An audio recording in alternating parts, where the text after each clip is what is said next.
무비썸 파트 3 시작했습니다. 안녕. 네. 나눠서 보시는 분들도 계시니까. 네. 자, 이 영화, 자, 이거 해야죠, 이제. 네. 스포일러. 오늘은 제가 먼저. 네. 뭐 제일 좋아하는 노래 있다고 하셨죠? 네, 이번 스포일러 사이렌 울립니다. 아이야이야이야이야. 네. 꾸꾸루꾸꾸.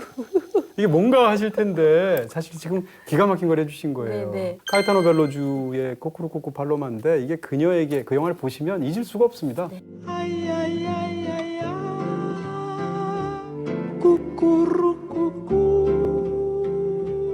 저 그 노래 엄청 좋아합니다. 네, 네.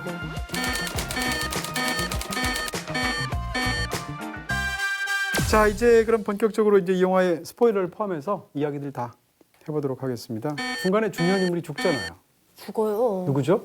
남편 소환이 죽습니다. 그렇습니다. 네. 줄리에타와 말다툼이 있었는데 아바와의 관계 때문에 또 그렇습니다. 말다툼을 시작하다가 이야기를 좀 더 하자고 대화를 이끌어가고 싶어 했는데 소환은 남편이. 네. Pero Antía y tú sois lo más importante de mi vida. Eso sí lo sabes, ¿verdad? 줄리에타는 말하기 싫다 그러고 나가버려요. 나가고 나서 이제 소환은 어업을 하러 바다로 갔는데 폭풍우가 막 와가지고 죽습니다, 소환이. 네. 그렇습니다. 그래서 그 사건 자체가 이제 주인공과 딸 사이에도 결정적인 영향을 미치는 아주 비극적인 사건이 되게 되는데 영화에서 이 훌리에타가 겪는 그 세 가지 결정적인 이별이 있는 거죠. 하나는 별로 중요하지도 않은 사람이었고 심지어는 약간 혐오감이 드는 기차에서 말을 붙이는데 뭔가 남자가 좀 음침하고 싫고 그래서 자리를 피했던 건데 그 남자는 사실 그때 이미 자살할 생각을 하고 있었고 마지막으로 기차 앞에 자기 앞에 굉장히 마음이 가는 여자가 있으니까 그냥 말벗이라도 해볼까라고 그냥 말을 붙인 것 같은데 그 남자가 자살을 하게 되죠. Es él, un hombre con ojos en negro y que llevaba gafas.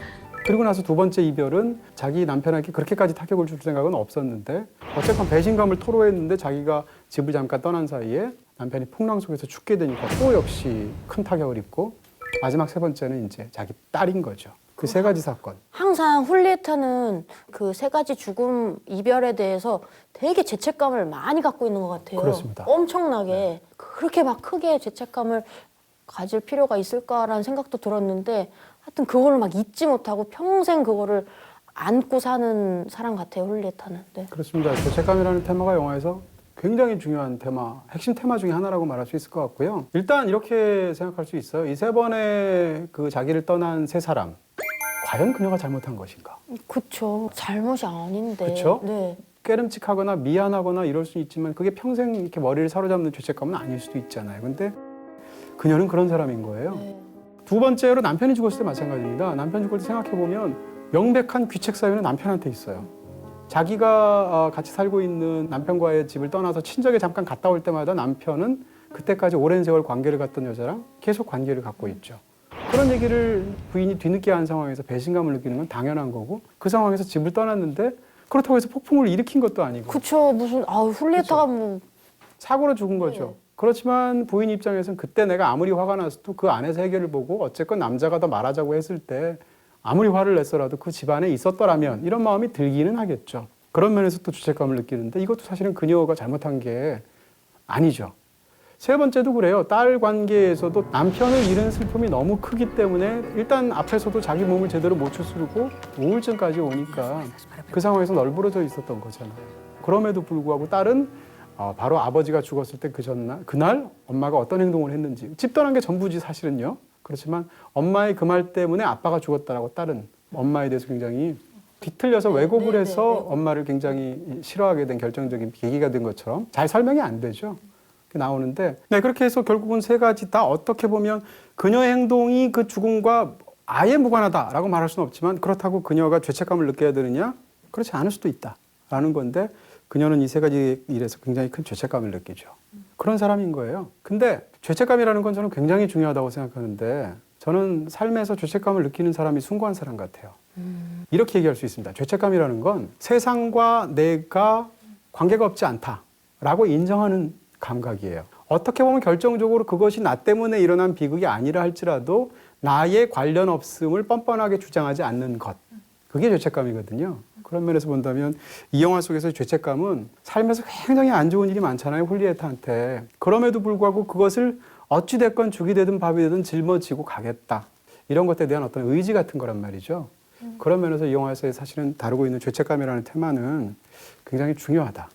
근데 그 죄책감이 그 안티아는 힘들었나 봐요. 네. 안티아도 죄책감을 느끼죠. 안티아는 그 죄책감이 힘들었나 봐요. 엄마가 기차에서 그 낯선 남자 죽음 때문에 좀 힘들어하고 죄책감을 느끼려고 하는데 어떻게 보면 소환을 만나서 위로를 받잖아요. 위로를 해주던 소환도 자기 때문에 또 죽잖아요. 이 훌리에타는 제가 보기에는 그걸 어디에 기대야 되는 사람 같아요. 기대고 이제 위로받아야 되는 그런 사람인데 쌓여있는 죄책감과 그 힘든 게 이제 딸한테 간 거잖아요. 그러니까 딸이 되게 그것 때문에 힘들었던 것 같아요. 그 죄책감과 기대는 거 이런 것 때문에 좀 버겁지 않았을까. 그렇겠죠. 그래서 떠난 거 아닐까. 맞습니다. 어린 나이고 그런 거에 대해서 엄마가 그런 얘기하죠. 나의 죄책감이 전염이 되었다라는 표현을 영화 속에 쓰기도 하죠. 대사 중에도. 또 하나 건졌나요? 제 다 보냈어. 네, 오늘 알겠습니다. 코너 폐지하나요? 안 됩니다. 아직 있습니다. 아직 C가 있습니다. 네, 플랜 C가 있습니다. 대단하다.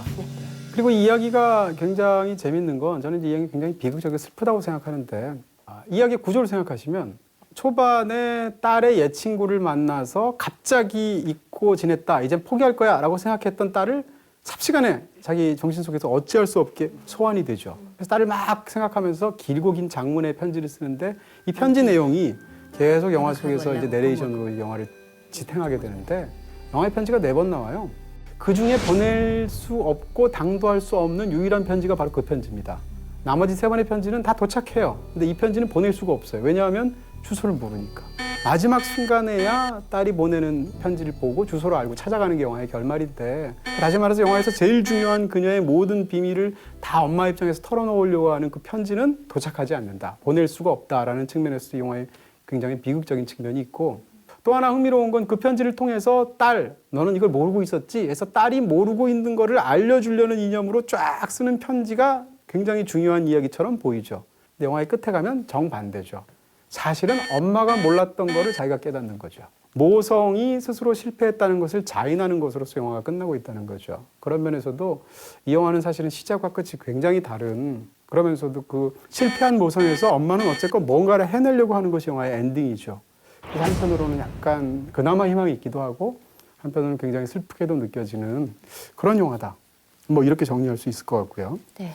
딸한테 찾아가는 걸로 끝나는데 그 안티아도 세 자녀의 엄마가 됐는데 첫 번째 아들이 소환이라고 또 이름을 지었더라고요. 그렇죠. 소환인데 소환이 죽게 돼요. 물에 빠져서 죽게 죽은 것도 돼서. 익사죠. 네. 아버지인 소환과 똑같이 죽는 거죠. 죽게 돼서 자식을 잃어보니까 이제야 엄마 마음을 자식이 떠났을 때 엄마 마음을 알 것 같아. 그러면서 이제 편지를 써서 훌리에타가 가게 되잖아요. 네. 네, 지금 말씀해 주신 것처럼 이제 그게 가장 영화의 중요한 맨 마지막 부분이 될 텐데 이 영화를 보면 여러 가지 생각이 들죠. 죄책감에 관한 테마가 있고 딸과의 어떤 그 모성에 관한 탐구에 관한 부분이 있고 또 하나는 업과 운명론 같은 게 이 영화에 있습니다.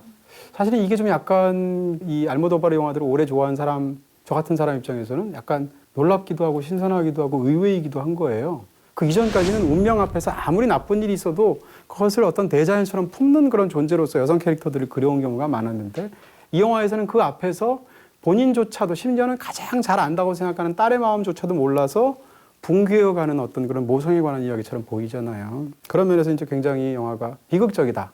이렇게 일단 말씀드릴 수 있을 것 같고요. 그런 측면에서 지금까지 말씀드린 그 이별에서 느끼는 죄책감이라든지 인간이 자기가 하는 행위가 무슨 뜻인지도 모르다가 뒤늦게 알고서 내부로부터 붕괴되는 어떤 무슨 상실감, 업 혹은 운명에 관한 어떤 무력감, 탄식 이런 것들이 다 영화 속에 담겨 있는 한편으로는 굉장히 슬픈 영화라고 볼 수가 있는 거죠.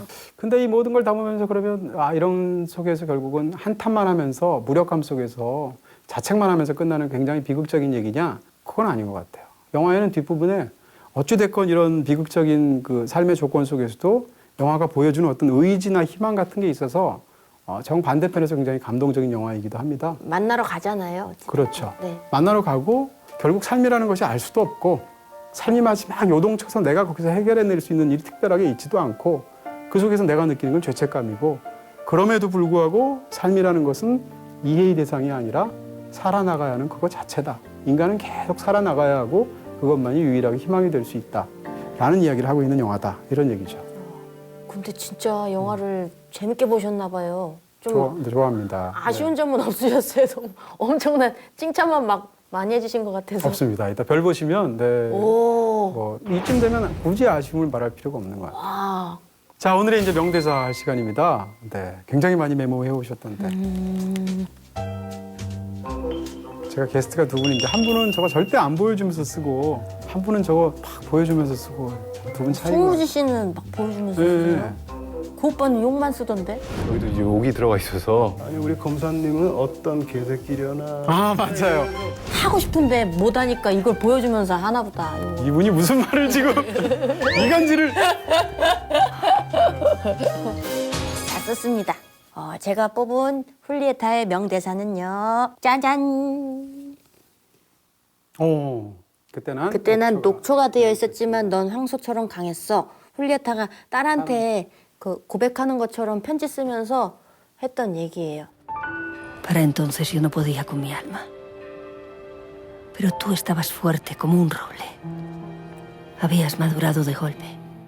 깊은 우울에 빠져 있을 때 난 녹초였지만 넌 황소처럼 강했다고 생각했는데 사실 딸도 힘들었던 거죠. 다 힘듭니다. 힘들면 이렇게 자기 생각일 뿐인 거예요. 근데 이게 좀 와 닿았어요. 저는. 네. 그러니까 자기가 너무 힘들어서 딸이 힘든 걸 몰랐던 거죠. 몰랐던 거예요. 네.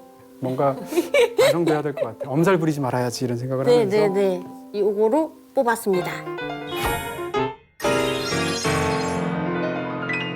진짜 더 궁금해집니다. 그렇게 극찬을 하신 네. 영화 훌리에타의 별점은 과연 몇 개인가요? 네. 줄리에타의 별점은 4개입니다. 4개. 제목이 4글자니까 별점도 4개. 그런 거 하지 마라. 죄송합니다. 네. 그러면은 순위 안에 진입을 하겠네요. 그럼요. 네, 줄리에타 굉장히 좋았고요. 야, 이분이 진짜 놀라워. 거의 지금 2분의 1 확률로 맞춘 거 아니에요. 여기에 넣으면 좋을 것 같습니다. 네. 밀정. 안녕. 같은 아카데미 후보인데. 아카데미로가. 네. 오랜만에 저희가 한두 주 순위에 못 넣었었죠. 자, 줄리에타가 5위에 넣게 됐습니다. 무비성에서 다루면서 영화 보면서 좋았어요. 다양해진다 이런 느낌이 들어서 그러네요. 기분 좋더라고요. 뿌듯합니다. 저희가 네. 볼 때마다 저희가 참 좋은 영화 올해 많이 소개했구나. 올해 초부터 한 것도 아닌데 이러면서 뿌듯해집니다. 다음에 제가 할 영화도 엄청 좋은. 좋을 것 같아. 운이 좋아요. 네. 네. 일단 줄리에타 오늘 여기서 마치도록 하겠습니다. 네. 저희는 또 다음 주에 뵙도록 하겠습니다. 감사합니다. 감사합니다. 안녕. 수고하셨습니다. 여러분의 구독 한 번이 저희를 살립니다. 여러분 많이 구독해 주세요. 구독.